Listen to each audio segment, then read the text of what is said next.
Hello all. காலையிலே bank போக வேண்டிய வேலை இருந்துச்சு. அதனால வந்து சீக்கிரமாக எழுந்து ரெடி ஆயாச்சு. காலையில் என்னத்தை செஞ்சு சாப்பிட்றதுன்னு சொல்லி ரொம்ப சோம்பேறித்தனமாக இருந்தது. அதனால் பிரெட் டோஸ்ட் மட்டும் சிம்பிளாக பண்ணி சாப்பிட்றலாம் அப்படின்னு சொல்லி ப்ரெட்டை வந்து ரோஸ்ட் பண்ணி எடுத்துகிட்டு அதை ஜாம் தடவி சாப்பிட்றலான்னு அதுக்கு ரெடி பண்ணிகிட்டு இருந்தேன். ஸோ நான் ரெடி பண்ண ஆரம்பித்த உடனே மேடம் வந்து பக்கத்தில் நின்று எனக்குன்னு ரொம்ப தொலை பண்ணிக்கிட்டே இருந்தா. ஸோ நான் ரெடி பண்ணி முடிச்சுட்டு தரேன்டின்னு சொல்லி வெயிட் பண்ண வச்சா பக்கத்துலேயே நின்றுட்டு இருந்தா. பக்கத்துலேருந்து போகவே இல்லை. ஸோ நான் இந்த மாதிரி ஐட்டம்ஸ்லாம் மோஸ்ட்டாக கொடுக்குறதில்ல. ப்ரெட்டு கூட கொடுத்துருவேன், பட் இந்த ஜாம்லாம் வந்து கொடுக்குறதே இல்லை. நான் சாப்பிட்றேன் அதை பார்க்குறா அப்படிங்கிறதுனால வேறு வழியே இல்லாமல் கொடுக்கணும் அப்படிங்கிறதுனால சும்மா கொஞ்சம் குட்டி பீஸ் மட்டும் கொடுத்தாச்சு.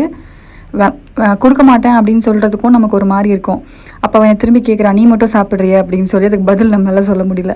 அதனால் கொஞ்சம் மட்டும் கொடுத்துட்டு கடன்னு நான் சாப்பிட்டுட்டு காலின்னு சொன்னால் சைலண்ட் ஆயிடுவா.